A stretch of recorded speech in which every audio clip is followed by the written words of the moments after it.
I know what my audience like. I did some independent films with Master P, and a lot of those movies did really well. I'm ambitious, I'm a hustler. I have my own lane. That's the thing about comedy. You wake up every day, you don't know if you're funny that day.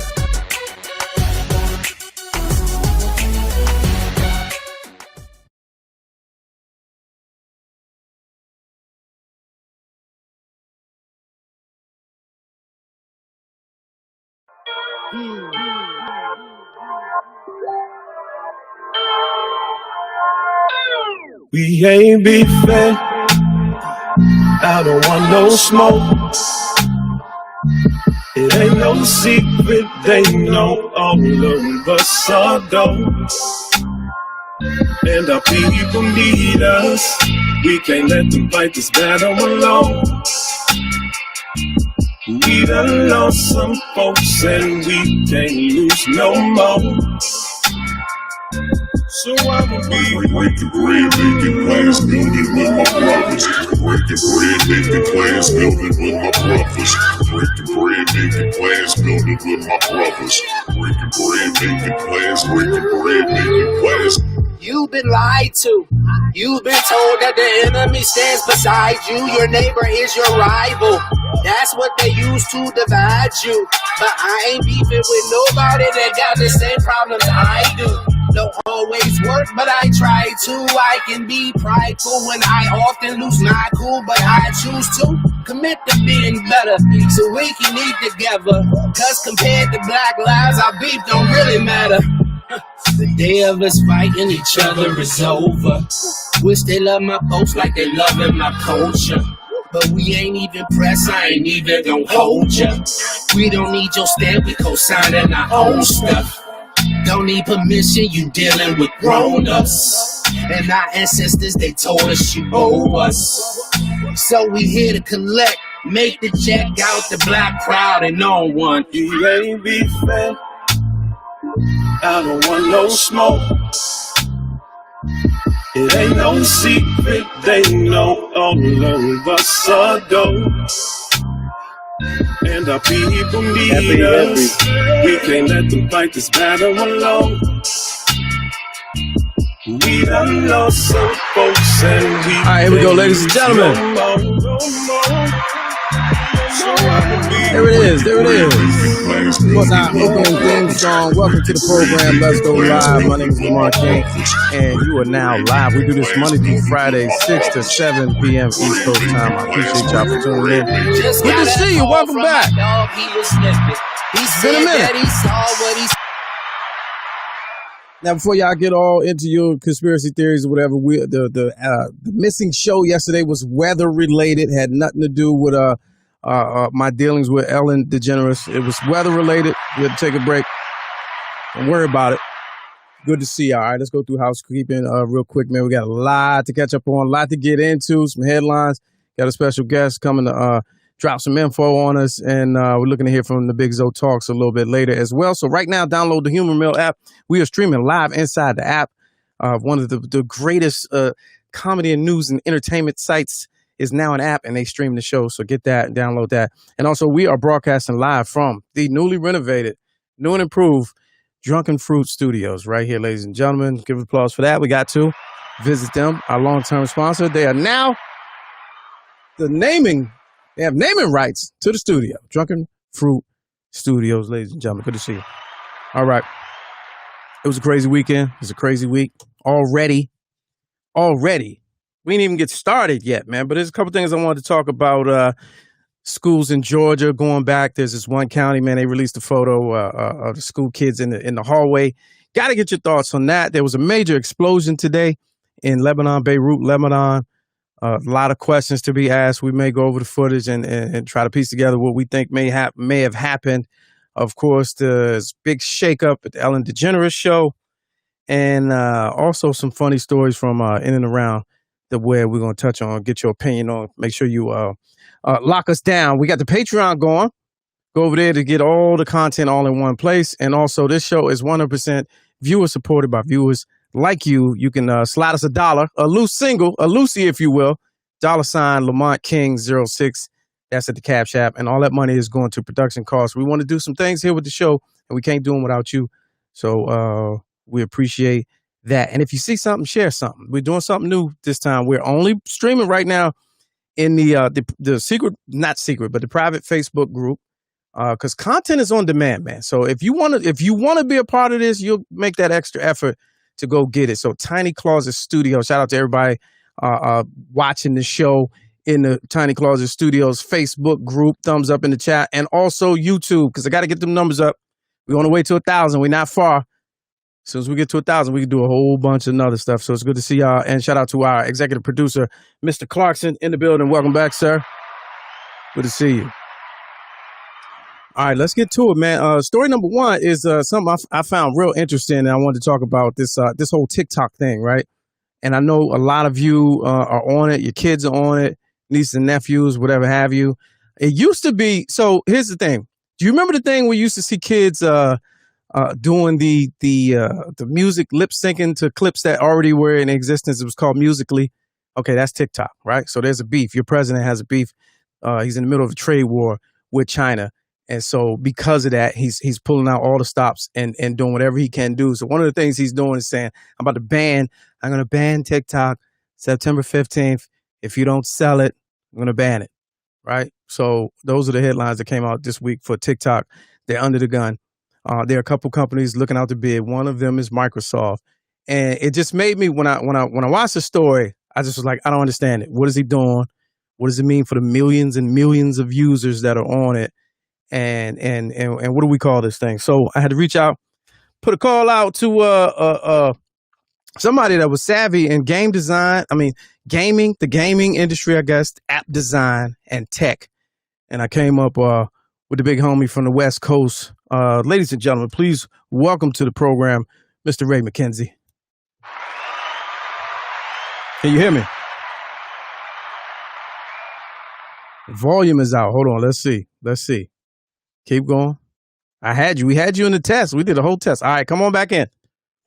We'll wait. Let's try it again. I can hear you now. What's good with you? I'm good, man. How are you doing? Hey, man, living. Just out here trying to learn and know stuff. That's it. You know what I mean? So this TikTok thing is always it landed on my radar because I was like, why is the president going so hard against this company? And just trying to piece it together for my own understanding. So, because we're watching this play out in front of us. And he's basically saying, this is what he said over the last 2 days, right? He gave them till September 15th to either sell or you're going to be banned in America. Yep. And for those of us who don't really understand social media and digital platforms and, with respect to the marketplace, how is that even possible? How can you ban an app inside the country? How does that work? So first things first, ByteDance is the company that owns TikTok. Okay. TikTok is an app for the users that kids and youth use and people use to dance, sing songs, and do a bunch of fun stuff. It's very similar to what used to be out there, which was Vine, where people used to cut 2-minute videos or short videos and stuff was humorous. And then, IG came and stories and Snapchat came and cut Vine out. The reason TikTok is possibly banned is... Oh, man. Cliffhanger. Come on back, Ray. He said, wait a minute, hold up. Yeah, you said the reason it's banned, and it was like, I was like, they on to you. So on this side, the reason it's possibly banned is there's a cybersecurity threat. Okay. In terms of information that's stored within TikTok from its users base, and certain information that they share with TikTok. So there's a thought that there's a cybersecurity leak that is going on. And so with that, that's why the government is saying, hey, we want to ban TikTok. Now, how can they do that? Regardless of what people think and, the internet's free and we can get to whatever we want to get to, there's always filters that can be put in place. Mm. So with that being said, they can universally say, we want to ban the transmission of TikTok or the access to TikTok within the country. Okay, got it. So we're talking with Ray McKenzie, tech expert. So was it a problem before now? That cybersecurity problem? I, Is it I a brand new issue? I don't know all the details. Obviously, I'm not privy to that, but I would assume it's a combination of personal information along with U.S.-China relations. Yeah. Okay. There it is. I just, because the media is not really being forthright, and per usual, and they're just covering it like it's normal. And the part that jumped out to me today was your president is like, all right, we're lining up a company to buy it. They're giving Microsoft the permission, and they're saying, well, for this job, we expect a heavy commission for the permission to buy it. And he's talking like 30% on the sale of what could possibly be in the hundreds of billions of dollars. Yeah, and I it- don't understand. I don't understand how your president is able to kind of broker himself inside of the middle of kind of a private business dealing, or also broker deals. Especially in this case, it would be costly for Microsoft to do it, and the outlook seems to be that they'll only be able to acquire TikTok in certain regions. So it's Right. not worldwide. right. Like the U.S., North America, along with Australia, New Zealand, and a few other territories. So, it's not necessarily a worldwide acquisition. It'd be a segmented social network acquisition, which is interesting. I mean, and I don't even know how you, as the president of the United States, insert yourself into. Yeah, because I mean, just on the surface, a forced demanding a commission. You're in a position of authority, demanding a commission out of a forced sale. That's like extortion. That's a shakedown. Like no one is drawing attention to that. And that just befuddles me. Yeah, that is. I mean, it's interesting. I mean, I don't necessarily know what the cybersecurity threat is. They don't really share that information for everyone. They don't give those details out. I think it's primarily around information of U.S. citizens. Yeah. Yeah. And having that information on U.S. citizens in terms of location, buyer habits, things of that nature. All of those things are things that can give up information on yourself. Right. And so in the effort of protecting U.S. citizens, you could say China or TikTok or ByteDance, who owns TikTok, has too much information on U.S. citizens. Yeah. And so it becomes like a data war because Exactly.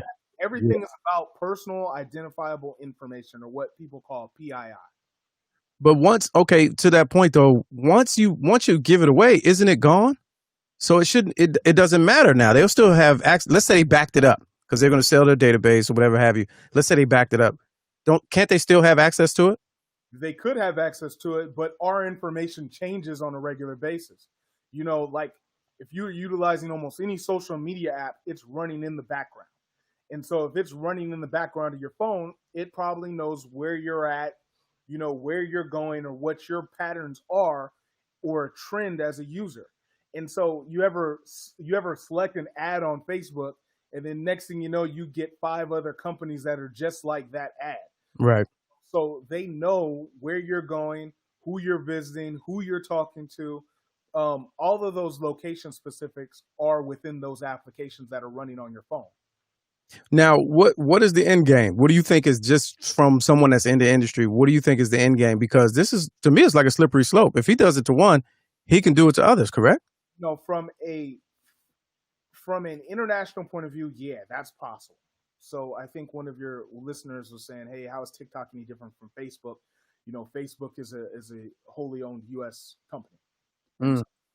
With properties that are in international territories, but it's a U.S. company, so they pay U.S. taxes, and they're liable for U.S. rules. So that's kind of it. The long game, man. I mean, who knows? From a Microsoft point of view, they acquired LinkedIn that everybody uses.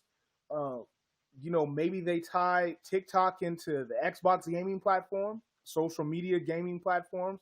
I'm sure there's a reason why they want to get into it, even with the advent of Microsoft Teams, which is another platform that, a lot of corporations use. So maybe there's some technology there that, they feel that they want to use outside of all of the users.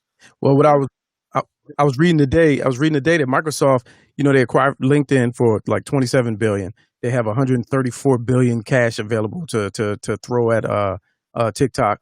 And it says, that young generation, they've never been able to get a grasp at. Yeah, I mean, older companies have that challenge, which Yeah. is typically seen that older companies are places where technology goes to die. Right. And so how do you stay hip and how do you stay current? And you take a look at a company like Apple. Apple's continuously made the hip acquisitions to keep themselves relevant, whether it be, they had an Apple computer that was, fledgling for a while.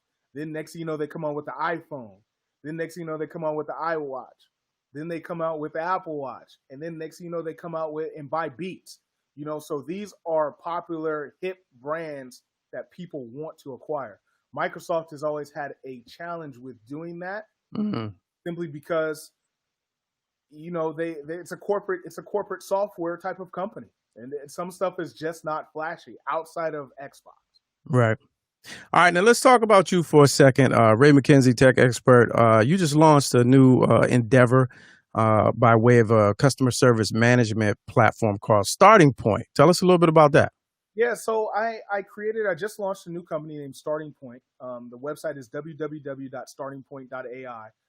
It's a customer service management platform for small companies and teams. And so this was kind of born out of my first company, Red Beach Advisors, which was a technology management consulting firm.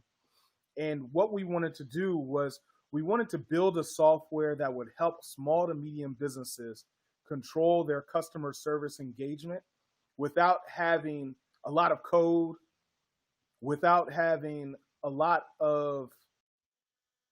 Oh, man, cliffhanger.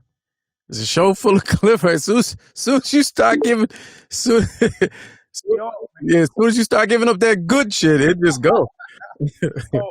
So Starting Point is a platform for customer service management for small to medium sized companies that you don't need code, you don't need tech resources. It can be deployed within 1 hour, and it helps you control your customer engagement.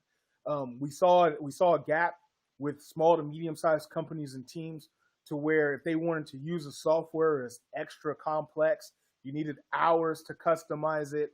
And some people just either don't have the time for it, don't have the money to spend on consultants to install it, and really just don't have the know-how of configuring some of these platforms.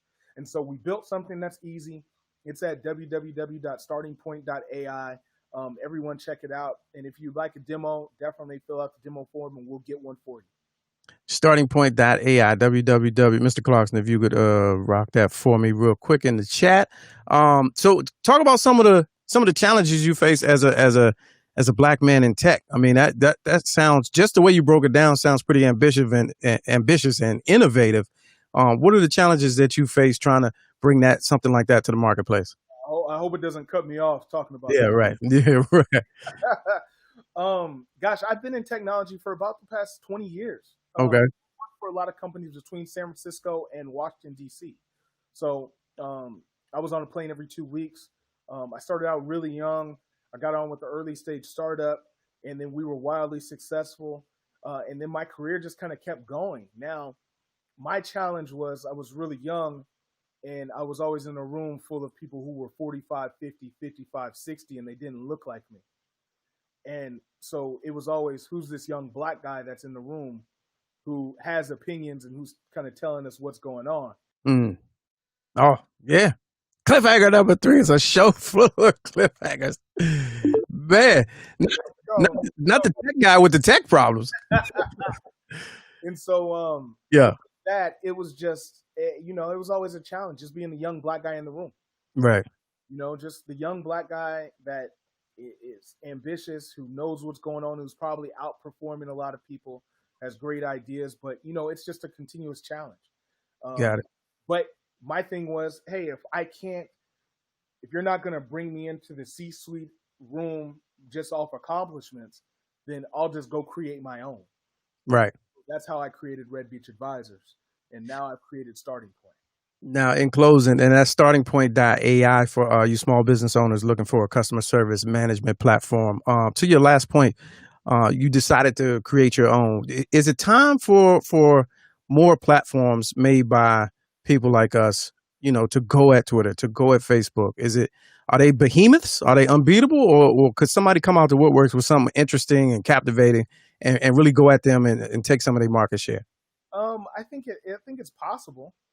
It's tough because it takes a while. It takes a while. So you have to, if you want to build something that's different, make sure it's different enough that people will gravitate towards it and will use it and will possibly pay for it. So don't create something just because you feel that you need to create it. Create something that other people want to use. And if you create something that other people want to use or need, you'll never go wrong. Sounds good. Ladies and gentlemen, one more time. Ray McKenzie, startingpoint.ai, dropping the info on TikTok and making it all make sense. I appreciate you for coming on the show last minute. All right, sounds good, Lamont. Let me know anytime, my man. All right, will do. There it is. Live from the West Coast, all the way in Redondo Beach.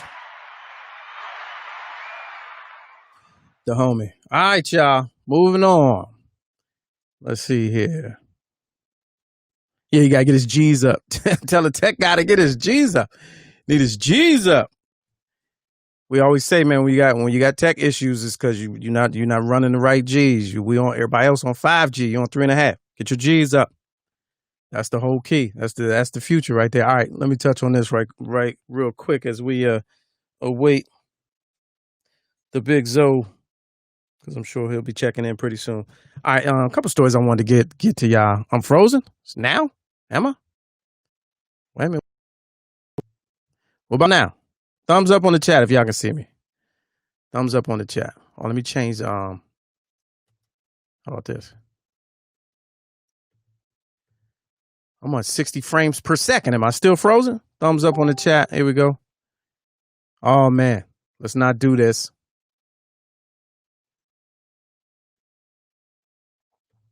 Okay, I'm good. All right. Appreciate it, Nola. All right, back at it. They got some. They updated the service. I think they was working on that yesterday too. Updated the software. It's wild, man. Speaking of customer service, let me jump to this before I move on to the headlines. Speaking of customer service, I think right now with this whole climate in America, right now is the time to get just about anything you would like. Is customer service care right now is at an all-time sensitivity level. Two quick stories. So there's this, I'm a part of this service, kind of like, I don't know if you remember, like Davis DJs, where you could rent wedding DJs or whatever. So I'm with an online service where you rent comedians. And for the last 3 or 4 years, membership is pretty expensive. It's like $300 a year. And for the past 4 or 5 years, I've been making a decent go at getting gigs by way of this online platform. I'm not going to say the name. And so people will see your profile and be like, oh, I want him for my 60th birthday party. And I do a lot of stuff in the house or at the basement of a church or in somebody's backyard, and you name your price. And so they pay you, and then the website takes the commission, right? 4 or 5 years. Most of the show, people are like, I don't see you. You don't be touring. Yeah, because I be at people's retirement parties getting guap. So I was doing that for a minute, right? So that's the gig economy, because you gig. So of course the gig economy shut down in March, right? So it's March, April, May, June, July. My membership expired in July, so they wanted $300.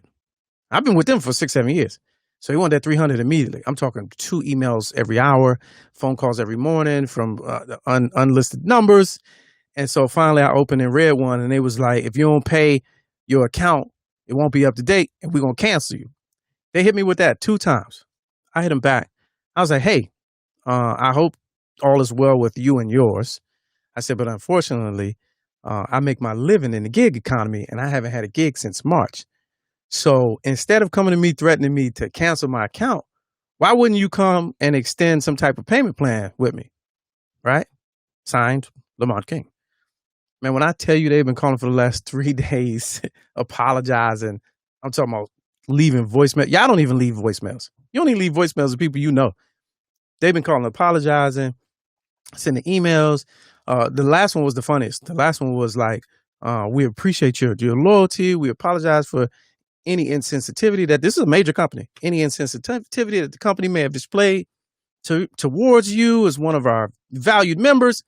However, we don't talk about payment stuff over the email, so please call us back so we can work out some terms. And I'm like, yeah, because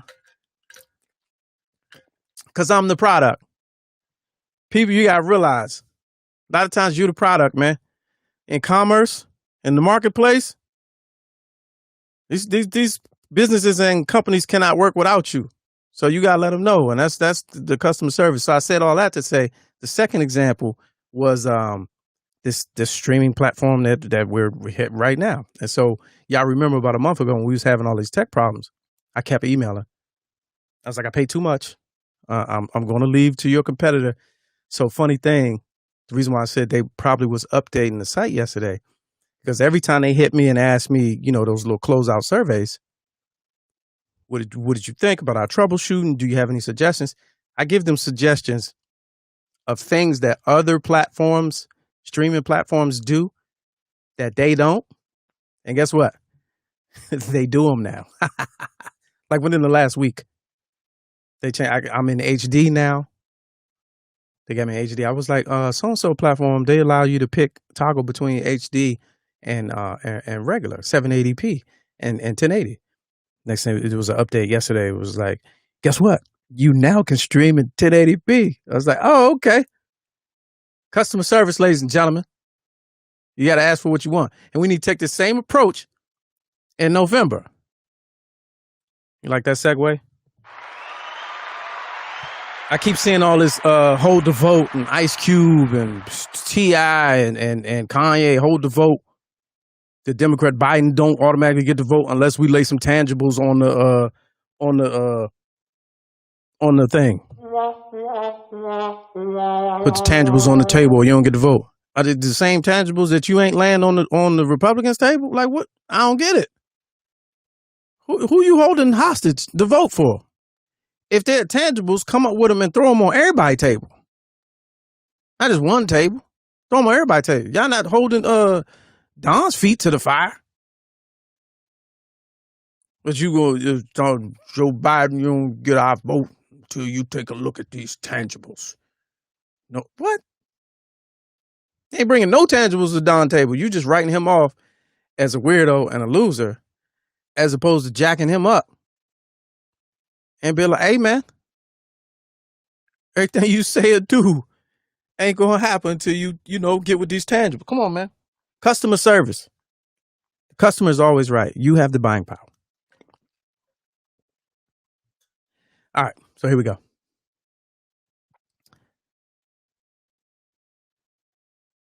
Yeah. One of those two is going to be president. Clown logic. That is clown logic. Because it's either one. But you ain't holding the current one, so why would you hold your vote? All right. So I saw some funny stories in the news today. Oh, white on white crime. Hey, wait a minute, white on white crime.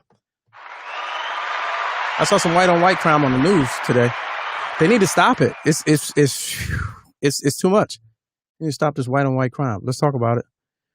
Two news anchors was going at it. CNN's Breonna Keller and Trump campaign advisor Mercedes Slapper. I don't know how to say that. But it was going at it too. Let's see. It got ugly. Type of stuff I'm into. All right, take a listen.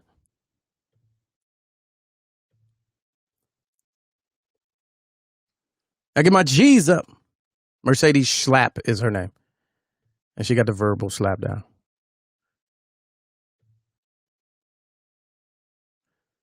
Hey, man, what y'all doing out here? All right. So we'll come back to that. We shall come back to that. Let me see what y'all talking about in the chat. Is this y'all?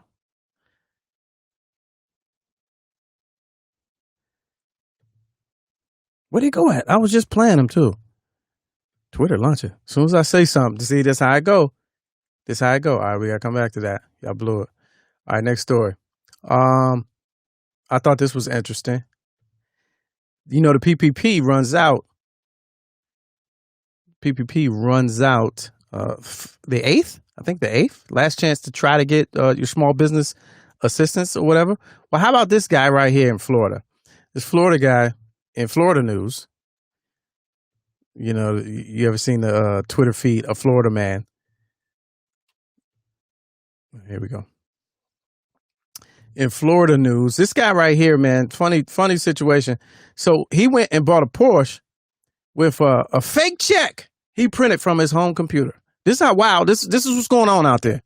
So this man reportedly purchased a brand new Porsche with a check he printed on a home computer, and then he decided to splurge on some watches. He throw some watches in it too. Casey William Kelly, 42, cashed in a nearly $140,000 check at a local car dealership on Tuesday, but was taken into custody a day later when he attempted to buy several Rolex watches. He could have stopped at the car. Some watches at a jeweler in Miramar Beach. He was subsequently arrested for grand theft of a motor vehicle and uttering a false banknote. Look at this guy. This is the guy. This is the guy. Fake check. And Twitter, of course, the Black Twitter went in. They was like, man, George Floyd is not here because he tried to pass what they thought was a counterfeit check. And this man, or 20, I'm sorry, counterfeit 20. And this man right here bought a whole Porsche. And they looked at him when he came in, was like, oh yeah, you could afford that. That's legit. No questions asked. This type of shit we deal with in America, man. Absolute foolishness. All right, let's go to the line. Let's go live. Welcome to the program. Who's this? Big Zo right here. Big Zo. Wait a minute, applause. The Big Zo talks one half of the Street Senators podcast. All right, let me get back to the screen so I can see y'all. I just going through a couple stories I seen, man. I don't know if you heard the one in Florida where the dude bought the Porsche with a check he printed on his computer at home. No. $140,000. No. And they let him go with the car. and he almost made it, except a day later he went to go get some Rolexes because you can't just stop at the car. No, you got to be greedy. You got to be greedy. What is it about crime? Asking for a friend. What is it about crime that makes you just not stop when you hit that first lick? Hit that. I think greed comes with it. Yeah, it's just part of it. It's part of it because it's like I got away with that. If I do one more, I'm done. I'm good. Yeah. It's always one more. That's like gambling. I'm even asking for forgiveness too, though. Yeah. That one more. Yeah. It's like gambling. Yeah. If I could just. All right. I was we was talking about white on white crime. So there was a little spirited back and forth between CNN anchor and Trump's campaign advisor. Did you get a chance to see that one? No. All right, we're about to watch it right now. Hold on. Gotta get my G's up. My G's wasn't working earlier. All right, let's play it. If everyone's you just said Mercedes. It's okay to Mercedes, you just said that everybody. You were just stating that a priority should be for people to practice their rights as Americans and vote. And look, if they're registered voters, that is their right. So then why are you talking? Why are you villainizing mail-in voting, which would give people the ability to practice their right as an American and vote? I'm going to ask you again. Do you think it's okay after November 3rd to be able to cast a ballot 3 days after or 7 days after the election? November 3rd. Mercedes, vote. Yes or you're saying that voter fraud is a thing, and I'm telling you that it's not. Now watch this. And you're muddying the waters. And I also wonder, don't you worry that that's going to actually hurt you? I mean, isn't that to the point why the president has said when it comes... Okay. If I'm tired of your shit was a person. Mercedes, I'm asking... I'm just going... Mercedes, I can still... Mercedes, this is just pointless. Okay, this is pointless. I get it. You're just saying a bunch of crap. Okay, you're saying a bunch of crap. Can I tell you what? No. Let me tell you. We're talking about voting in a pandemic. We're talking. Okay. You don't let them have a conversation with them. She just gave up. That was, oh man, that's must-see TV right there. What about white on white crime? I mean, there was no remorse in that. I don't know if you heard that, but the campaign advisor was talking about how much potential fraud is going to be in mail-in voting. And the anchor was like, there is no evidence to support that. Why do you keep saying it? And she's literally trying to defend her point and the president's, well, the whole administration's point. And she was like, you're just going to keep talking. It's just, now you're just spewing a bunch of crap. You're just spewing crap. I like these new wave anchors, Cuomo and Lemon, and on all the channels really, because they're not journalists anymore. No, they're like legit talking heads. Yeah.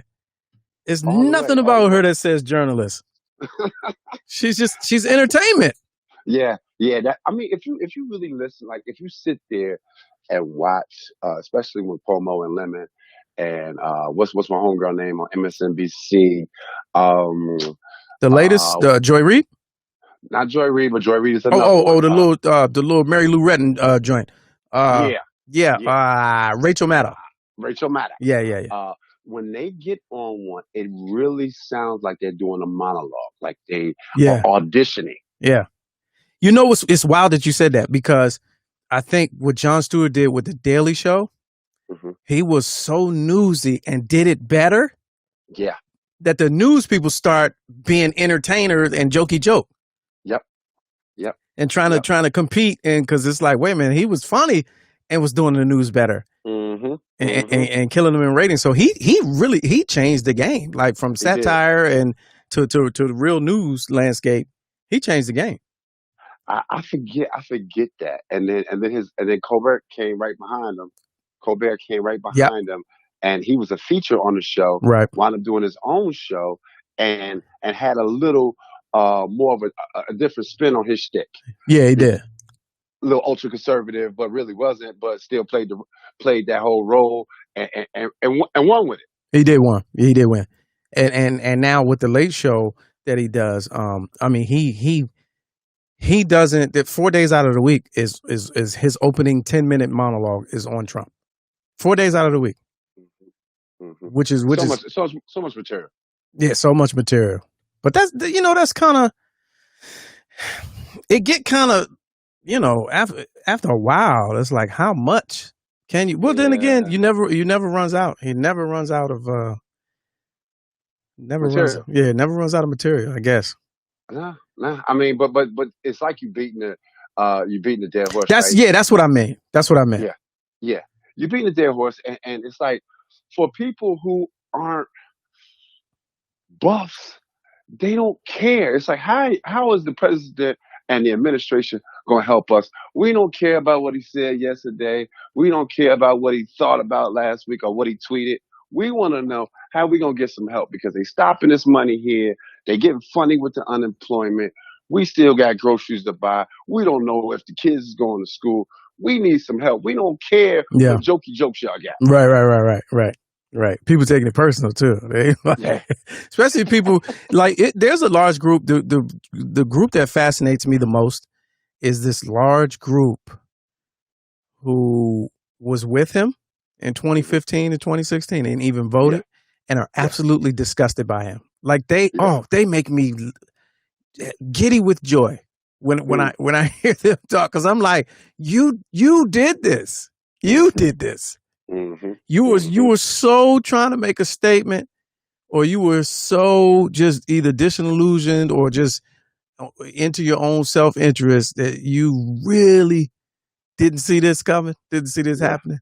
Not at all. Because in their eyes, this guy was really the guy he said he was. Yes, he said he was, right.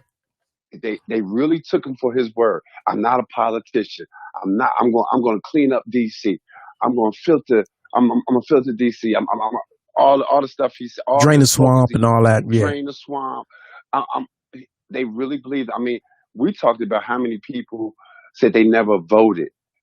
White America, a lot of white America that never voted came out to vote just for Trump. Yeah, right. Never voted for.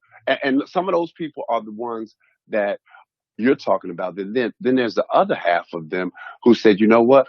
I put it all on white. I'm riding. I'm just gonna let it ride. Put it all on white. Yeah, all on white. yeah. Wait a minute, clap for that. All right, so in more white on white crime news, I don't know why this was a thing today, but I've seen a lot of white violence. So I'm about to show. Did you see the clip of the white supremacists at some hotel resort smacked the one lady? Yeah. What was he on? He was on a lot. He was on white. And there's a lot of he was on white. And I don't condone violence, and we're not perpetuating that. I'm showing this clip especially on women. Yeah, especially on women. This is absolutely absurd. But I'm showing this for research purposes because she started a GoFundMe, and well, let's watch it first. Let's put it in here and let's watch it first, and then there's some things I want to say about it. Here we go. So we're gonna play it. All right, here we go. So he's like on something, and he's talking about Aryan Brotherhood, and I'm a white nationalist, and where's Trump? Get him on the phone. I'm a white supremacist. Will rule the world. People covered in tattoos are going to be my closest relatives. I promise. Typical. So then people trying to calm him down, right? And so a lady comes out of nowhere, like, hey, this kid's here. You don't know Donald Trump, I'm not going nowhere. I will fuck this bitch on the table right now. Oh, that was harsh. Please, somebody call Donald Trump. I'm not playing this game. All right, here we go.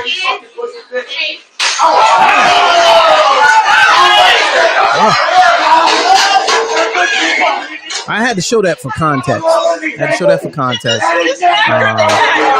Violence against anybody. Man, you heard it, and you don't even hear the clips. You can't even hear the clips. Yeah, yeah. It was supremely loud. And my question is, not to be funny, but well, first of all, so let me get her name. Let me get the story right. Her last name is, where did it go? Oh, Keisha. Well, the name is interesting because I don't even know. It's Biche. Keisha Biche or Keisha Bitch? Beach? We'll go with Biche. Biche, I guess. She's the one. Nicholas Schock. He's the one that smacked her. Her husband was around. Tom Beach. Her husband was around? No, he was not around. But there were some other people who tackled him and held him down or whatever. And it's funny because this is TMZ. So I know they was trying to be funny. It was like the bitches, the way they spelled it, they say the bitches think that he should be held without bond or whatever. That was like the bitches. I was like, what? Oh, that's their last name. But yeah, so they set up a GoFundMe. The initial goal was 10,000, and they're currently at like 15 or 16,000 when this article to get them out. No. For her, for pain and suffering, because she caused some injuries. She was a bartender at the place, and she might have to be out for work. 16, 17,000. So the bitches, the husband and wife, are trying to raise money because the bitches need money. But here's the thing. Here's my still got to pay bills. Yeah, the bitches still got to pay bills. And he didn't know. I don't know if he set out to slap that bitch or somebody else, but yeah. So, and that's her last name. So that's what, don't get nobody to take this out of context. But my question is, how much money would you take to get smacked by a white supremacist? How much money? What's your price point? White supremacist? Yeah. To stand there and just take a smack? What's your price point? Is there any amount of money? Is there any amount of money that you would do it for? What's the context, right? Because am I sitting in front of this bar and this is being filmed and this is going to go viral because I accepted 5,000 to get smacked? So, you know what I'm saying? So 5 is your price point, is what you're saying? No, I'm saying like, what's the context? Like, am I? so 5 is your price point. Are we outside because we was beefing inside and then he want to smack me? And then he say, well, listen, I put it like, I dare you to smack me or whatever. I bet you won't smack me. All right. So what about no context? What if you just no context? I just don't see myself doing. You just got smacked. Nah. And then somebody came and but then somebody came and handed you a check. what dollar amount would be that you would be A-okay with what just happened? I don't know if I'm prepared to answer this question.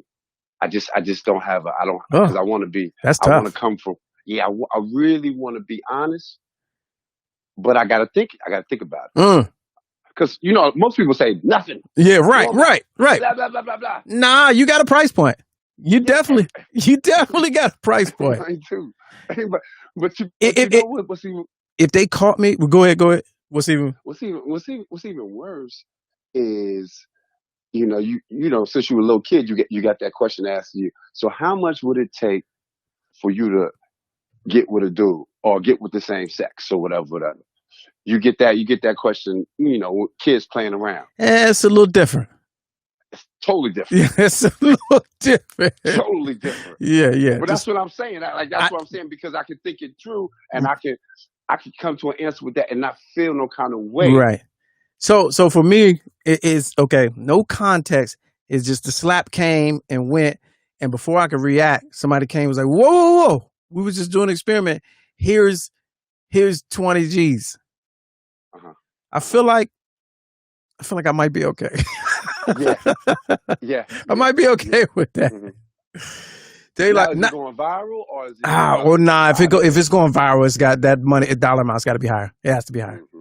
Mm-hmm. Yeah, the stakes. Now, yeah. Now, considering that you told that great story a couple of weeks back, would it be a different price point if it was, say, a Suge Knight over this dude that's in a news story, this white supremacist that's in a news story? Is it like, does one charge? Did you charge Suge more for smacking you, or do you charge the white supremacist more for smacking you? Well, it's not charges. It's what I would accept, and I think what you would accept. With both, okay. It had to be equal. There's no dollar. Yeah, it's no, because I said no context. It's no difference. Okay. Because I said no context. Okay. So if it's no context, that means it doesn't even matter that he's a white supremacist. But you know that it would, though. Okay. You know that it would. It would play on your psyche. Okay. So I would rather Suge smack me for the money. Really? Yeah. Why? Explain that. Explain. Because to me, I won't feel like I feel like my ancestors would be mad at me if I let this white supremacist smack me for $10,000.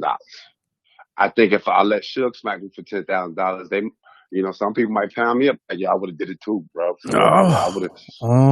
Okay. I see that. It's funny because some of the people in the peanut gallery are saying the same thing. It's a difference.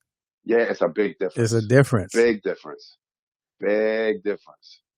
So you saying for street cred, you just let Suge do it and take the short money? I don't think I would get any street cred. It would be people would understand. They would be able to relate to me doing that for a bag. And then if it's a camera around and stuff like that, I would talk to them about how, Corona has really hit the pockets. This 10, 15,000 is going to do a lot for my family. I know I shouldn't have put myself out there like that, but hey, look, this is what I'm doing for the family. They might even stroke me a little bit for that. Oh, all right. Yeah. I might. Yeah. Smack then stroke. Good gracious. That's a twofer. Some S&M going on. Yeah. Yeah, but all jokes aside, there's actually no amount of money that I would stand there and take that. They held him down and choked and had him in a chokehold. Yeah, it wouldn't have gone that way, and there would have been no video. Mm-hmm. All phones would have been collected and smashed. Yeah, you just wouldn't have known. Oh man, not in these times. No way. I mean, he turned at the hip, got his shoulders into it. He spread his left arm. I ain't gonna show it again, but he spread his left arm he eagle slapped her. He spread his left arm to get his right arm around. He smacked her like she had a helmet on and they was on a football field. Yeah. He hit her like that because he was like, okay, I got to hit you so hard that you can feel it even though you got the helmet on. Right. And how do you get that sound? That comes from cupping. When you pinch your hand a little bit and the cuff. That was too much. You got some smacking in your past? Oh, I mean, I know, I know what hand position does what and what it feel like. Hell yeah. And what noise it make? And what noise it make? Absolutely, absolutely. Hey, so Ellen, man, the Ellen show. Ellen's going through it right now, man. A lot of y'all fans of Ellen DeGeneres show. She's going through it. She had 36 people come out in one article talking about former employees talking about toxic work environment full of sexual harassment and assaults and you know all these people who lost their jobs. There was one guy. I thought this was interesting. He the head writer. I think his last name was Glavin or something like that. He just got the can. But in his story, they were saying how he had the Matt Lauer in his office. Oh. He had the button under the desk. Was that the executive producer? It was. I thought it was the head writer. It might have been the executive producer. Yeah, I know the executive producer got fired, but go ahead. Yeah, he had the button that locked the door. I'm like, what was it? Is a clearance on door buttons? Like, is that's a thing? That has to. It has to be a thing. It's a big thing, and it probably was a bigger thing, decades ago. Where the work world was just when the casting couch was a real, not even it's still a real thing, but when it was actual a couch in your office. Yeah, it was known, and you're supposed to go through it. Yeah, you not have to accept everything you offer. So them buttons was probably like left over in the building from the 70s and 80s. Jeez. Wouldn't that be crazy? Wouldn't that be crazy? What if you got in the office and it was your office and what's this under the table? And it's like, oh, that's a button. You know, like when you get somewhere and there's an old, like a VCR or something that don't work. Yeah. And you're like, oh, just leave it. You know what I'm saying? Oh, that's take this out. No, you don't take it out. Just leave it. Let's see if I can get somebody to rewire it. Locking it. That's absolutely the circle ridiculous. Of protection has been removed from Ellen. Yeah, because it's going to be a slow roll. It's going to be a slow roll because people are coming out and no pun intended. They're coming out and defending her, like her wife and Kevin Hart and other celebrities or whatever, Katy Perry. But there are also other people who's like, it's no way in the world. Your name is on that billboard. Y'all grossing $100 million. You in charge of everything for all these 17 years on TV, and you don't know none of this. Impossible. Right. Impossible. Right. It's just like what's the guy at Penn State? The coach. The coach. Joe Paterno. Hey, good guy. Good guy, sweet, really, really, a legend. Is he a good guy? Is he a good guy? I mean, he was because he didn't take part in it, but because he turned a blind eye, you out of there. Because you never said nothing. And he actually died too, a year or two after? Oh, maybe less. Yeah. He, but with Ellen, it's like there are people who really calling for either her replacement or her end. It's cancel culture. And if anything to be canceled over this on the list. So they're really like, it's no in the world you could have not at least heard in passing somebody at the craft table or at the water cooler complaining about some wild shit that happened the night before.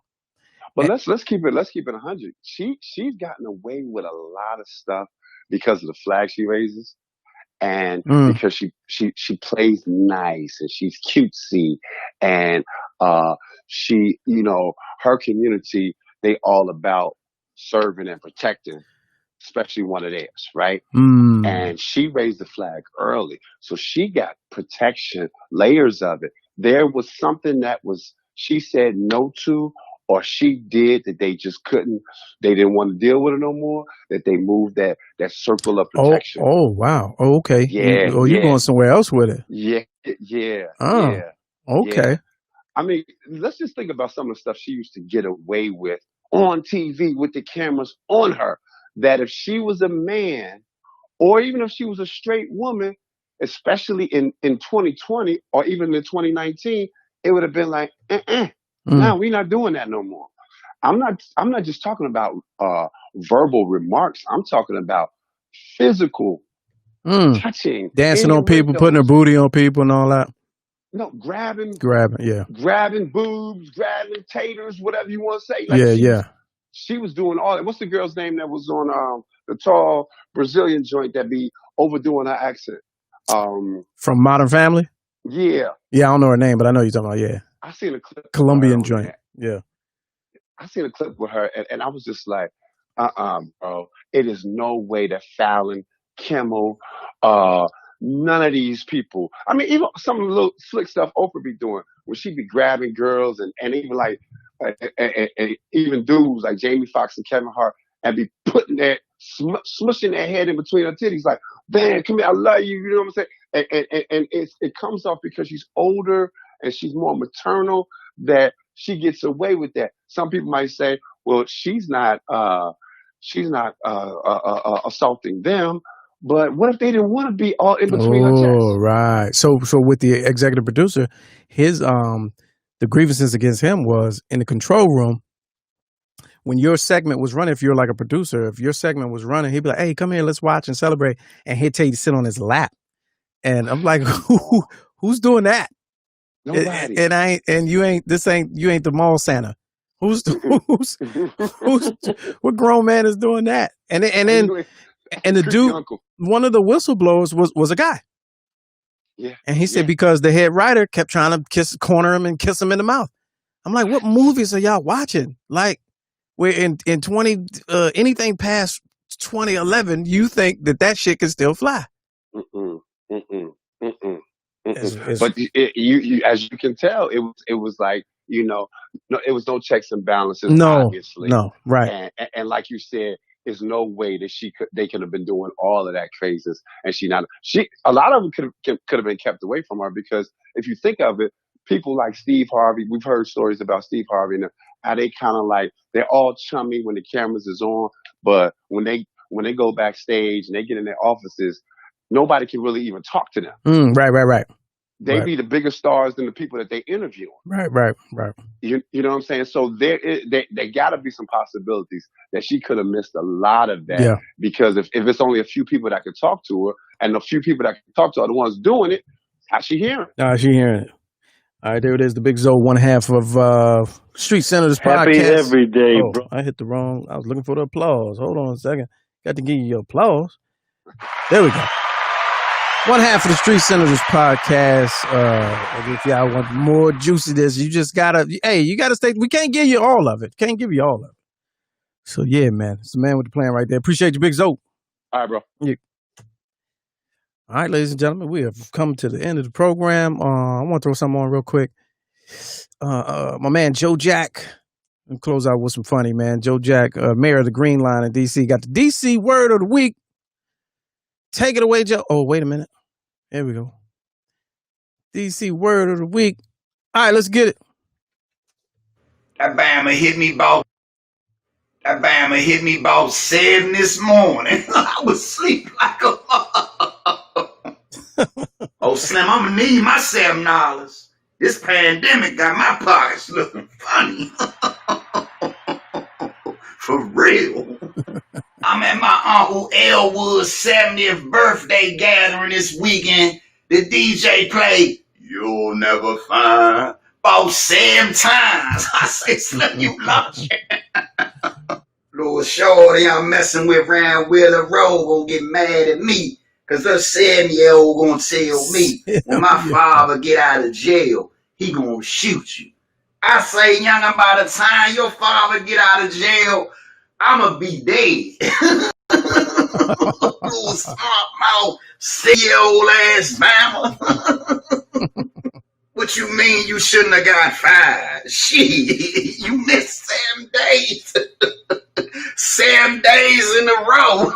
You just started the jump. What you mean you shouldn't have got fired? All right, there you go, ladies and gentlemen. Joe Jack, the mayor of the Green Line.